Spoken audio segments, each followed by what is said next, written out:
Hi again everyone, welcome to part 7 of the German Panzer IV medium tank build with Ted here at eModels, and I hope you like the new credits on the video, by the way.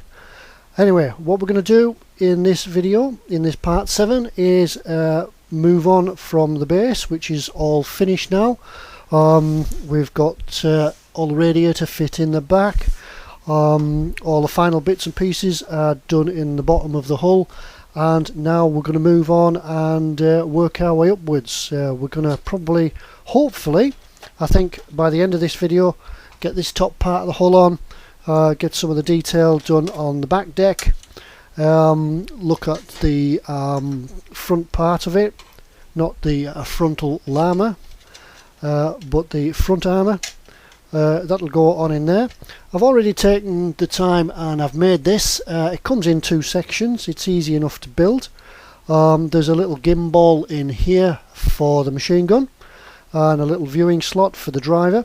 For some reason this consists of a small box type construction, and there's a lens on the inside but none on the outside, but that's the way the model is. I suppose if you wanted to, you could adapt it, open up the front and put a lens through there so it can actually be seen through, but no matter. The gimbal takes a machine gun, which I've already prepared. It's quite easy to go together. Come and have a look at it. Let's get back into focus. There we are. Come on, into focus. Let's move this out of the way, it might focus a bit better. There it is. There, it comes in 10 parts, easy enough to paint. What I did with this is sprayed it with a metallic coat, a gunmetal metallic.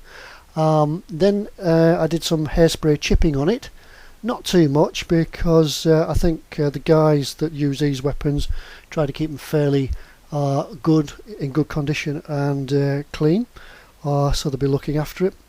Goes together fairly well, fairly easily, and it fits into this gimbal in the front piece of the armour that goes in like that. Now whether I'll put this in right now or not, or wait till it's finished, because obviously when we spray the front, I don't really want to get any spray over the machine gun barrel, but I'll think about that anyway. Another thing I did notice is that because of the weight of the machine gun, let's bring it back down so you can see it, when we get the weight of the machine gun in the gimbal, it will always look like that. So it's nice. Yeah, it would be nice to have it moving, be nice to be able to move it, but you don't really want to play with these sort of things. They're not really toys, they're a nice model. I may just give it a touch of glue just in the back, just to hold it in a straight position. There may be a way, if you come to build your gimbal in the front of the armour, is to maybe try and get it a little bit tighter in the fitting, and see if that solves the problem, but this is quite loose. Anyway, that'll go in the front like that, dead easy to do. That'll go in there, and then we'll move on to the next stage. So I'll go and get my instructions out, look at the pieces of sprue, the bits and pieces that we need, and for the first time in this program, see you in a moment.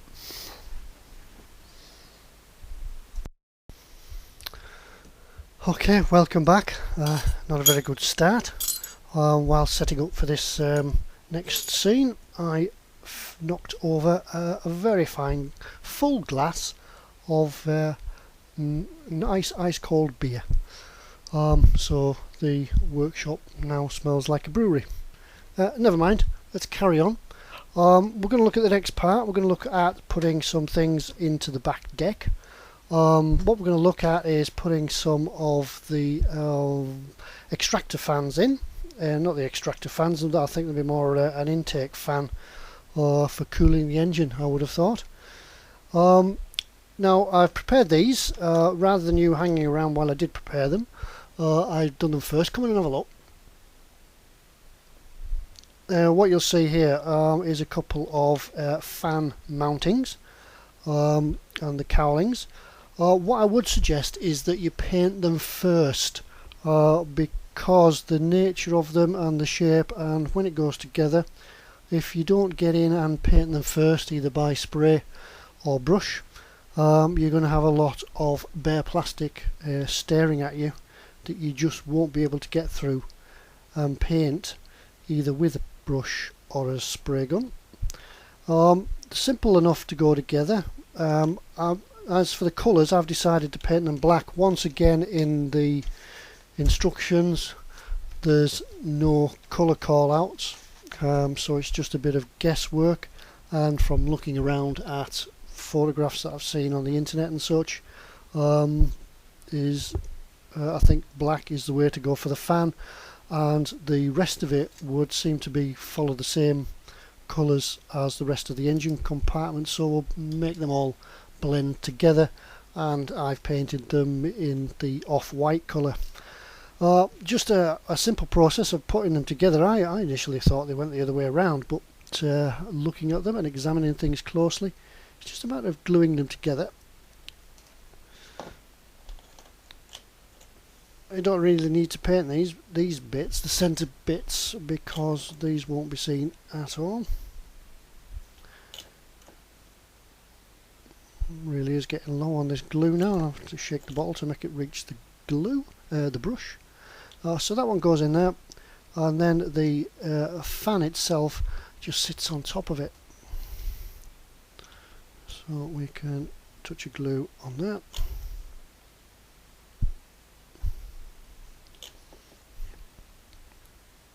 And they will go in like that. These then each fit into this mount. There's a little locating tag on the top, just in here. Little locating tag just in there, which corresponds with that one in there. And as it has been right the way through the build, very simple just to click it into place. As we've said before, if it doesn't fit, or you're struggling to get it to fit, it's probably in the wrong place or the wrong way around.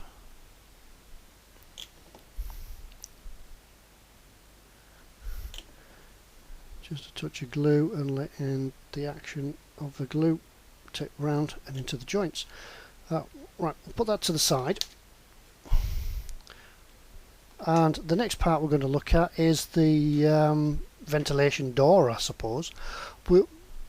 In the last video we did talk about the hinges on the front of the wagon, and hinging the doors to the radio operator and the driver's compartment.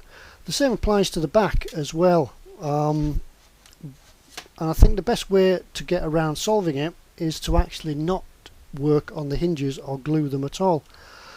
Just leave the whole package, the whole panel, removable, so it will sit in place, and then when you want to have an examination of the engine compartment, is just remove it completely. Now there's two parts to this, the door that go on here, and they make the sort of vent that goes in there like that. Now then, once again, I think a little bit of pre-painting is called for in this part, and what I've done on the inside of here is actually painted it with the base colour, the Dunkelgelb, for Aus 44 DG3, as in the call out for the main body of the tank. I've done it that way because I'm thinking that once it goes together like that, once again, it's going to be difficult to get any spray in there, or an even spray, or get your paintbrush in just to paint it all out, and then you'll either have bare plastic or maybe an undercoat or something like that. It's got a black undercoat on. You can actually, I did look at it and think you can actually leave it black if you wanted to, because it would be dark, but I've gone and give it a coat of the base coat. So we can glue that one on as well. Obviously, once again, painting the inside of the door with the off-white, and getting it all ready to match the interior of the hull.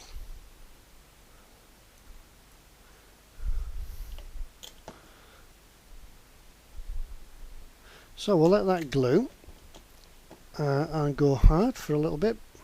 Then this bit will just all sit in there. Right, what I've done then, we're still waiting for this little bit to go off, but we'll put it in position anyway.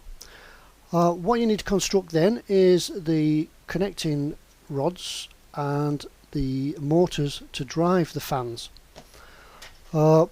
These are just a few pieces that come off the sprue and make some little engine boxes, motor boxes that go on here somehow. Now I've painted, once again there's no colour call outs for them, but I painted them as sort of a chromate type green. No idea what colour they are, no idea whether it was right. I think it could have even been blue as well.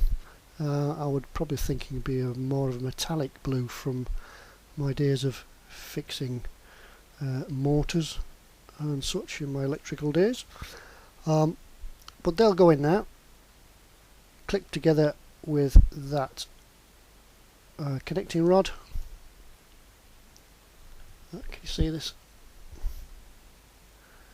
That'll click in there with the connecting rod, it'll go in there, and that'll go in there. And then there's another short con rod to go in there as well. Now I just think the chromate, I could have painted them black, but then it'll just been dull and boring, but I thought a bit of a chromate green effect would just bring a bit of colour into the surroundings. And then it all sits in there, all glues together, and then without it falling out, a bit's falling out there, it will just sit in there like that. I'm just holding the bottom in. Right, next bit is the rear armour. This is just a simple 1, 2, 3, 4 pieces. It does ask on the instructions that on the back is a series of holes that need drilling out. There's 4 for each. They are to carry, if I can find them, they are to carry 3 sets of track links, which clip in here the right way around.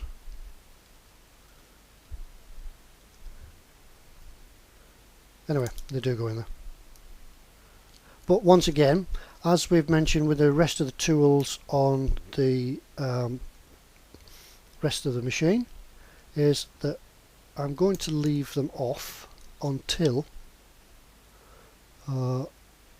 we've finished it all, painted it, and then there it goes in there like that, promise. Yeah, I'm going to leave them off until we've painted it, and then add them and then go over the whole thing with the camouflage.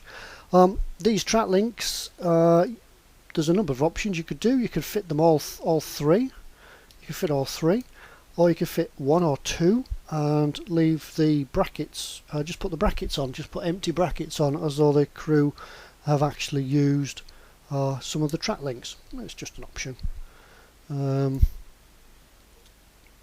Also, what I've noticed on the back of here is that if we are going to open these doors, when this panel goes onto here, it'll be quite visible through there. So looking on the back, this is about the only part that I've found that has such significant ejector pin marks.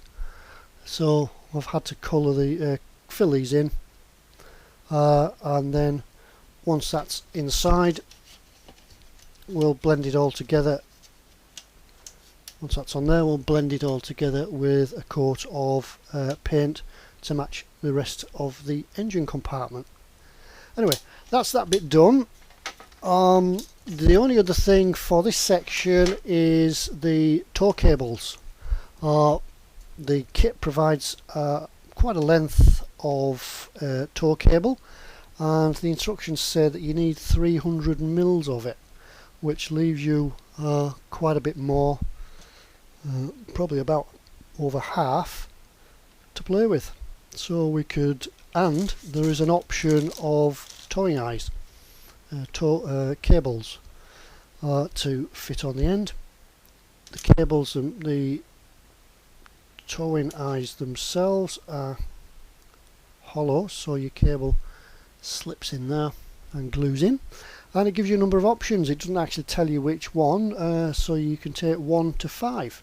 I think we'll go with the middle ones, and then that would leave you some cable to play with and some ends to decide with and add to the tank at will. Anyway, that's that section done. That takes us on to the next bit now, of adding one or two little bits and pieces, adding the front of the armour, and then it's I flip it all over and we're looking at some photo etch parts for carrying the radios and things. So right, I'll try not to drop my drink this time, and I'll go and prepare for the next scene, so see you in a moment. And well then, here we are, a little bit of photo etch.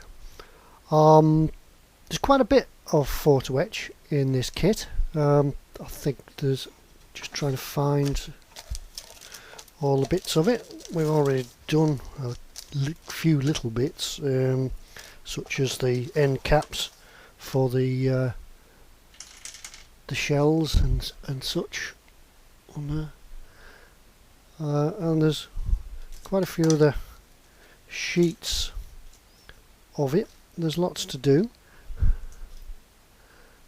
There's another one. This is the one we're using at the moment. This is sheet B. We're going to look at preparing some of the framework for the radio that go inside the top of the lower. It goes in there. It goes in the underside of the lower armour. Because there's so much of it, I decided that I would invest in a tool bender, a photo etch bender.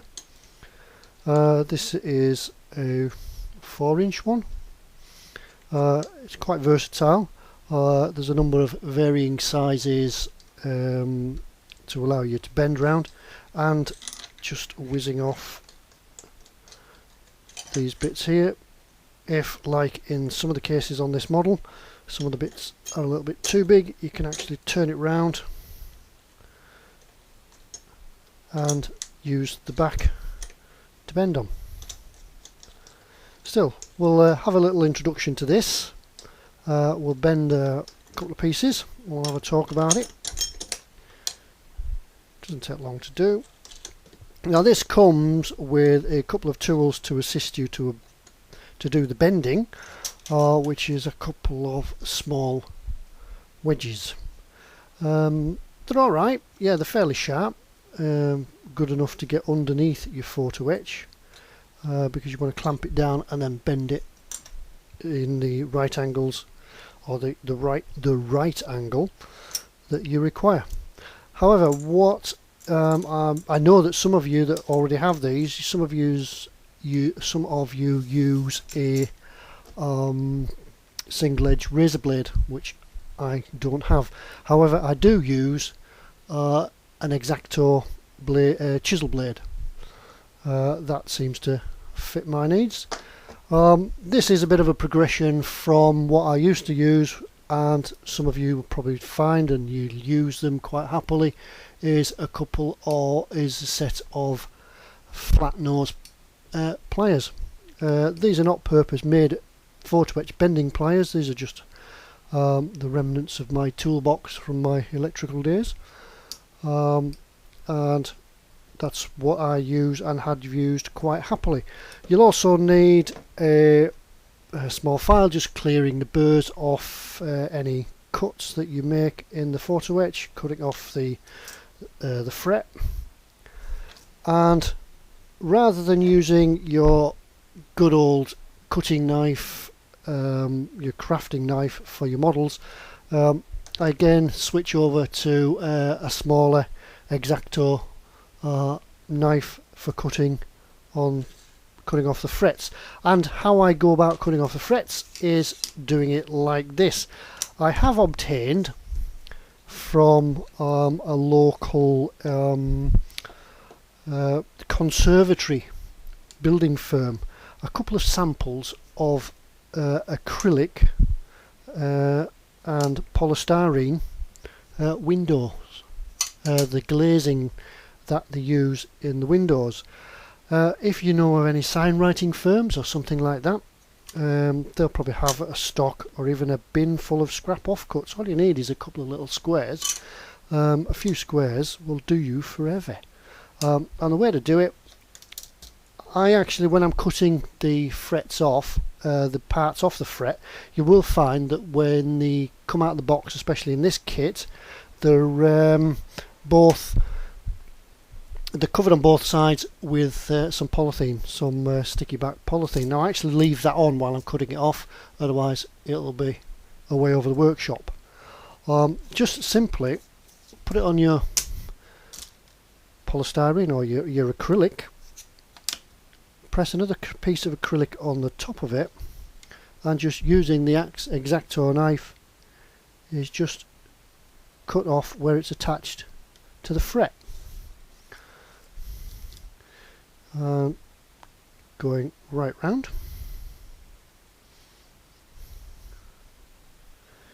pressing it down, you can get pressing the top piece of acrylic right down on it, you can keep it flat, get right up to the edge, and you probably wouldn't even need to do any filing of any rough edges because you'll cut it really close. Take your time with it. It is quite fragile, this stuff. If you've never worked with it before and you're considering getting this kit, it'll be quite an introduction, because by the time you're finished you'll be an expert at it. There's so much of it to do. So they continue right round, nearly done.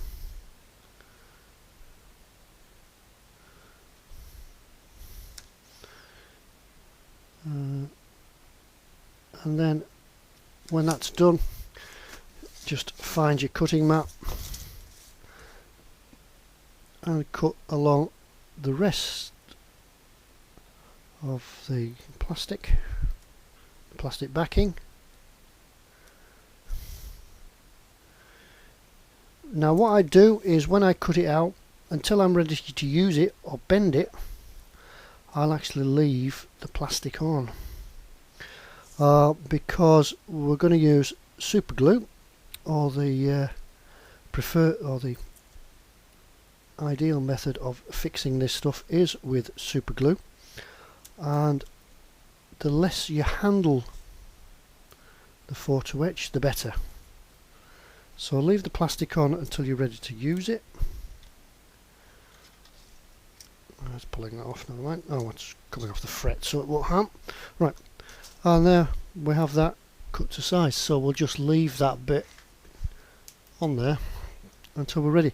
Right, let's have a go at cutting this. Now you've got to sit and think about, it's one of them puzzles, it's like one of them puzzles you get at school. You've got to sit and think about how you're going to bend this to get it in to your bender.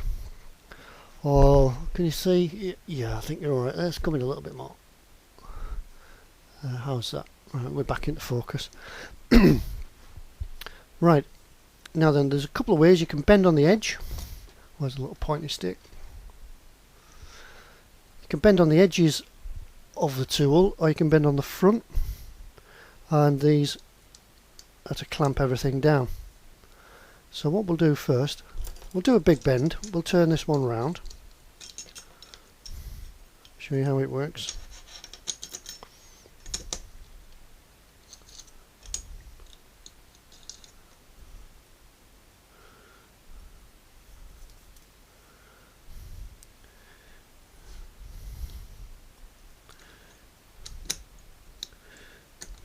just trying to concentrate here just to line it up. You just line it up with the bend, with the indentation in the photo etch.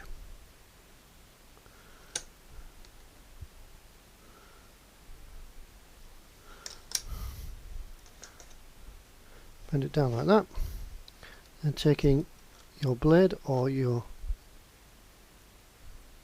I don't know if you can see what's going on.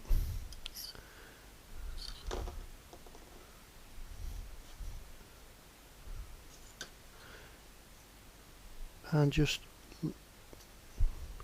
working along. Obviously the bigger the bending appliance you have, the better.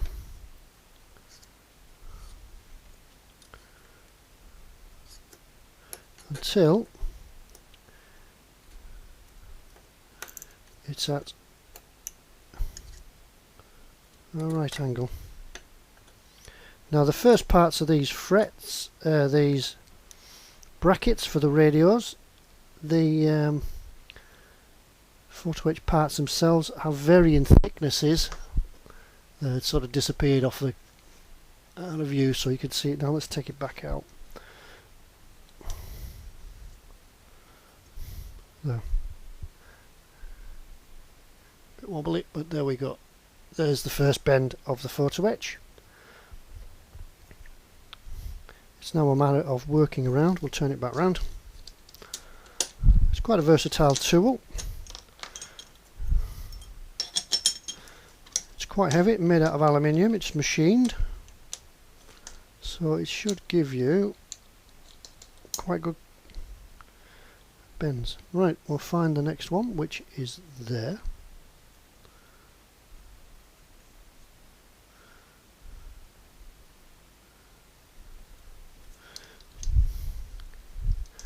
Now I could, if I wanted, just pull that up, but to give it some support,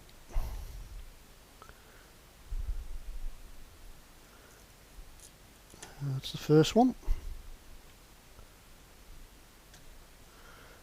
And then have I worked this out right? Now then, the next one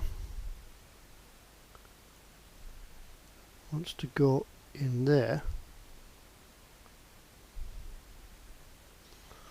So it's like one of the puzzles at school. You have to work out the easiest way to do this, or the most efficient way of doing it, perhaps.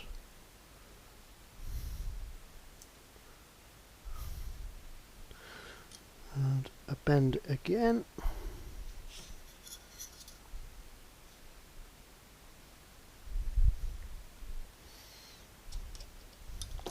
Part way there. And finally, using the edge of the small one,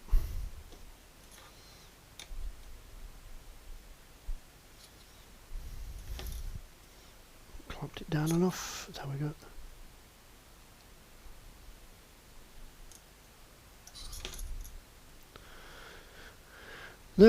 There we go. And with some final adjustments, let's try and keep it in focus. There's some final adjustments in there. We should have the first part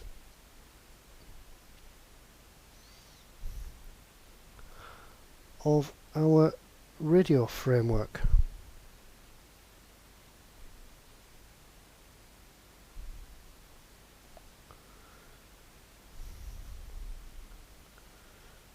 There. And so some of the thicknesses in this are along here. They do become very thin.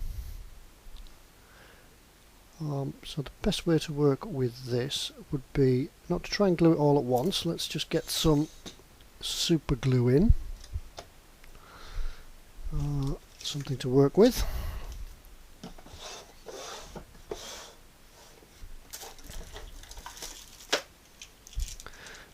Rather than applying your super glue directly, is just put a spot on. It's gummed up. Just put a spot of glue on a palette, and work from there. I'd use cocktail stick method. Just either taping or holding in place some super glue, the part that you need to glue. Just put a dot on, let it work. Now, super glue is often, or you'll find other people discussing, can be a hit or miss. Sorry, I don't know if you saw any of that. What I'm doing is just applying a dot of super glue with the end of the cocktail stick and just allowing it to fit or to slide itself into the joint. Now then, if you find it's not going off quick enough, you can get a little bit of fast adhesive, which is, well, another word for it is kicker. You just spray it on, that's all you need, and it should send the super glue off almost immediately. Useful stuff. So work your way around this framework, which is very delicate.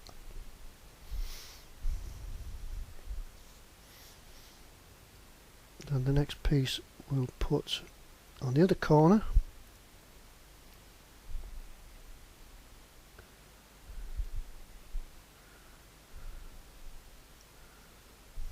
Just do it again for you.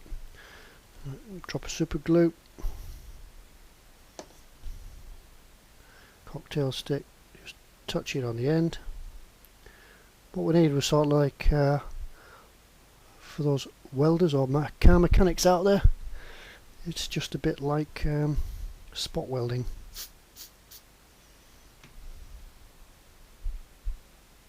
We'll spot weld it all first, and then we'll go along and pick up on the pieces where it needs further fixing. Just one more in that corner.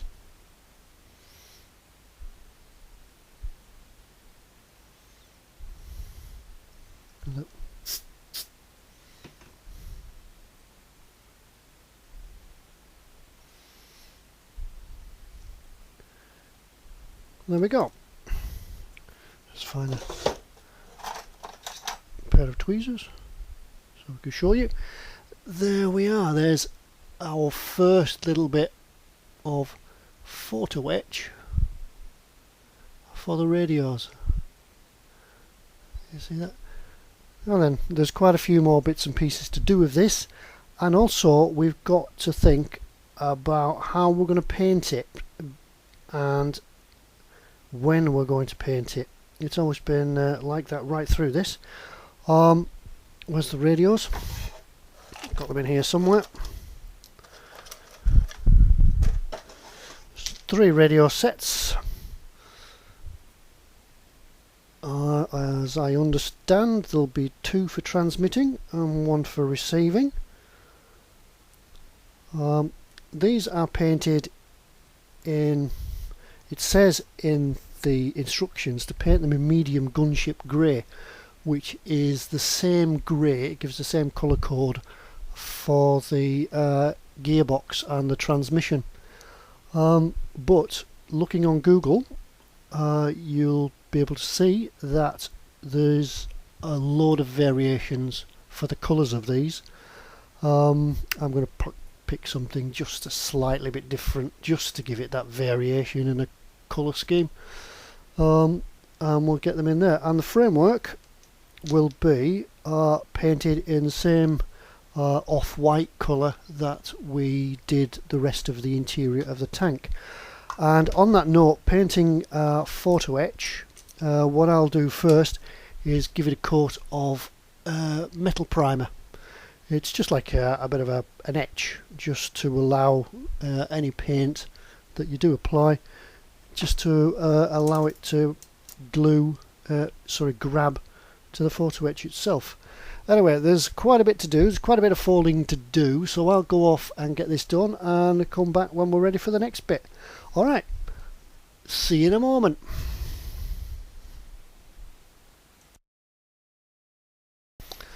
Hi there, welcome back.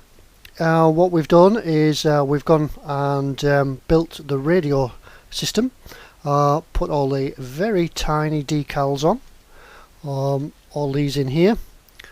What I did first was give it a coat of clear, obviously, so it'll help the decals to go on and move about a little bit. Come on, have a look.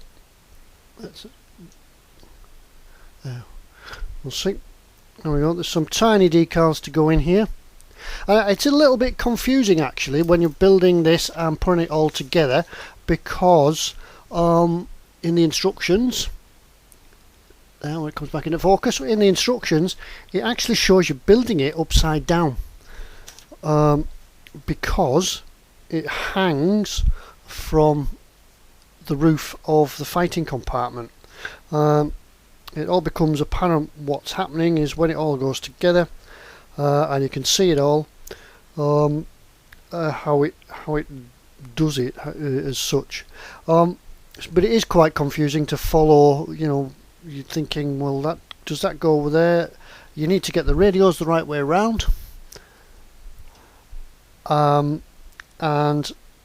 also bearing in mind that when you're putting it together, the photo etch is quite tight. You need to make sure that everything is lined up, otherwise the radios don't fit in. It busts your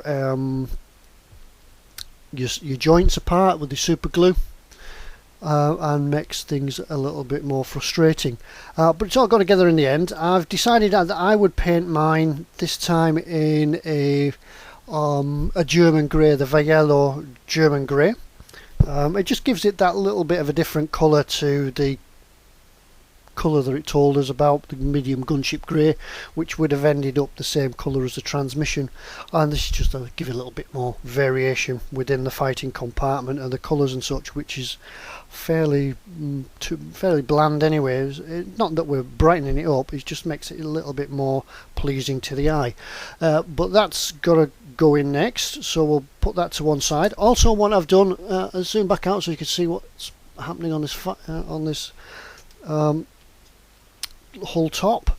I've just put some of the vents in the sides. These have gone in.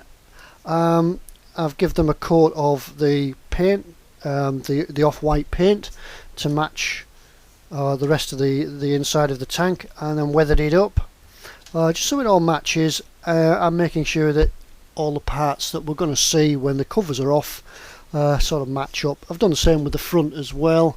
If you could see in there how it's all been weathered for the parts that you can see. So right, what we're going to do now is really fit the last piece of sub-assembly into the upper part of the tank, which is the radio system. Now, if you remember, everything seems to be working upside down. We are fitting it for the radio operator to use, so that's his hatch there. And it will really only go in one way. Is that right? Is that the way around? Yep, there it goes. It sits in there in two indentations in there, like that. Now then, you can add, if you wanted to, there's enough detail, there's enough size in this model to add lots of detail to it. For this case, I'm going to use some of this. You can add lots of detail, add extra wires and such like that, particularly around the radio set if you wanted to. I had considered trying to put some wiring from the headset, which is just on here, into the radios themselves, but then I thought I'd just leave them hanging, otherwise we'll be here forever adding bags of detail and not getting it built. So that will sit in there like that. Now, you may remember in the last piece when we built the machine gun, I was talking about whether or not I could fit the machine gun through the hatch to go into the gimbal, because I've finally fixed that in place. I just put a touch of glue on it and it's held it, so it's not going to be dropping down all the time. And other than that, that's about all the work we're going to need to do in the top of this hull. So I'm going to put that radio set and the top to one side. This has just been a little bit of a short scene just to show you how it's all coming together. Right, let's put that to the side, otherwise it'll fall apart because we'll mess with it. I've gone and built the rest of the hatches. I've still got to give them a little coat of paint, but these are not going to be fixed. I think I've made the final decision that they're not going to be fixed in the tank through the hinges. They're just going to sit on the top and just make them removable so we can see in. There's the radio operator's hatch now and the driver's hatch. No, it's not. That's the other way around. That's it. So these will just, instead of opening and closing on hinges, are just all going to sit in there.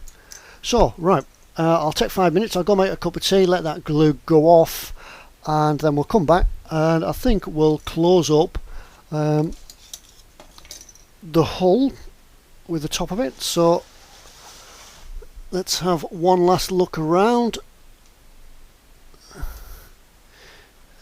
Just checking that we've got everything in here.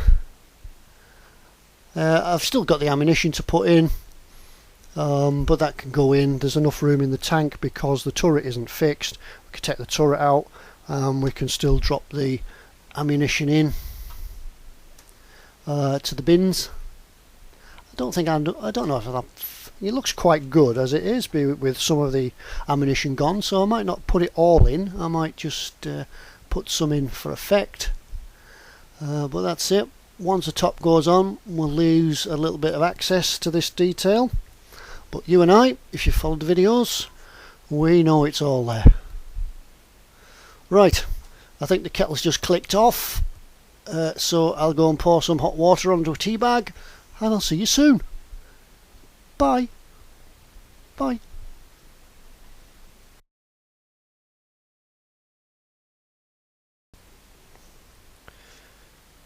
Alright then, that was a very refreshing cup of tea. Anyway, what we're going to do now, we're going to put the top of the lower hull together and close all this up.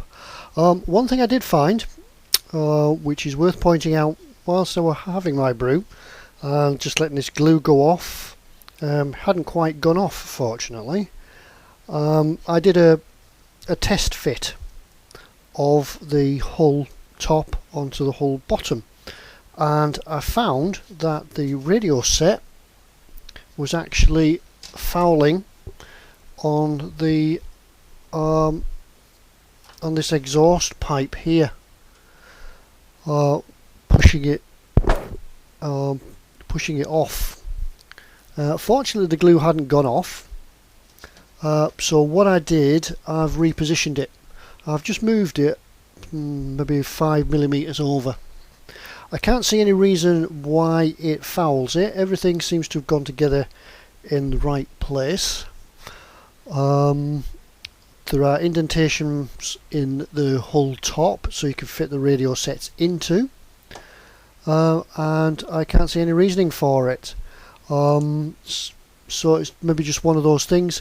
It's probably worth checking that you've got everything sorted yourself. If you're going to build this, check everything you've got sorted yourself, and then just readjust the positions of the radios if you need to. It's only a minor touch.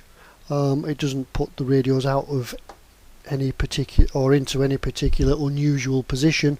It just moves them round a little bit. Maybe it's a bit of an error. I can't see any reason why, as I say, I can't see any reason why I've not lined anything up.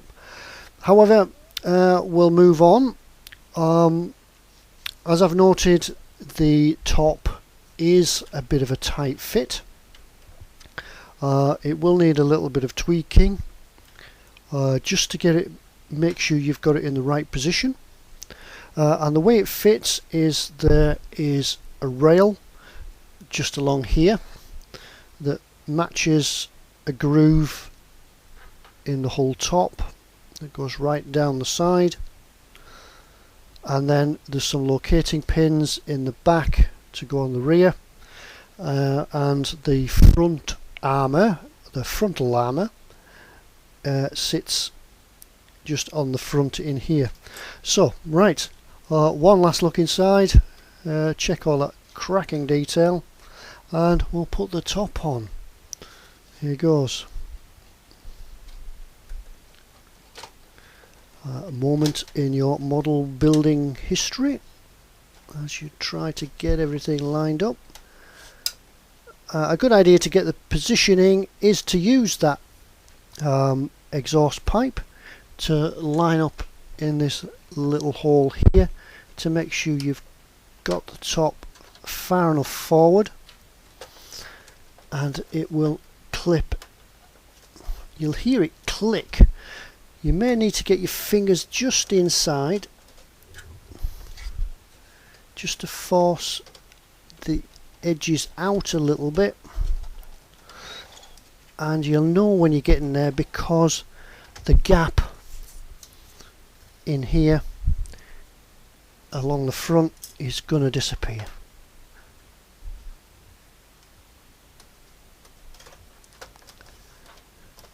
Another thing to check that you've got it all lined up is to take the radiator fan, the fan door, and slip that into the back.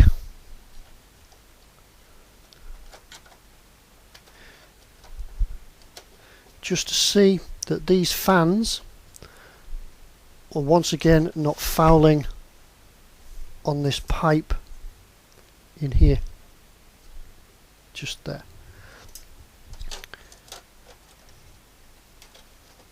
Get the rear of the armour in. You should hear it click. And I think we're about getting there. So I think the best way to do with this is to glue it in stages, because it's a large piece of plastic and we want to do it a little bit at a time just to make sure that, there we go, that's down at the front now. We want to make sure that it's all down and seated well before we move on to the next stage. So what we'll do here is apply some liquid glue just in the front.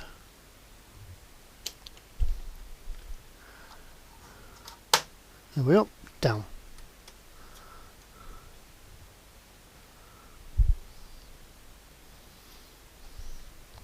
I'm going to just hold it a little bit till the glue goes off, just a touch to hold it down, and then I will be working my way along the sides and clamping where necessary, just in here, just to hold it down. You'll hear it click as it goes in, and you'll know you've got it located.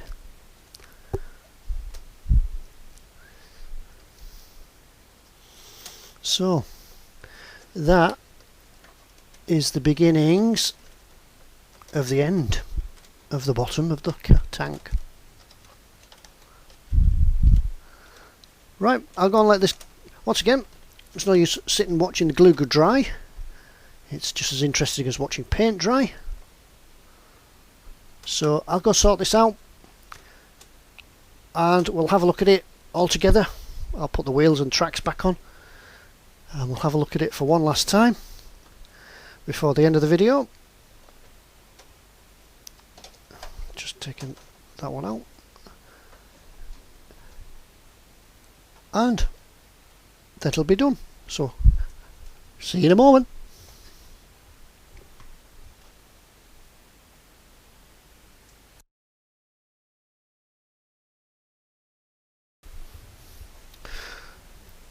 Well, here we are, the top's gone on, and that is, apart from the fixtures and fittings, that's really the lower part of the hull done.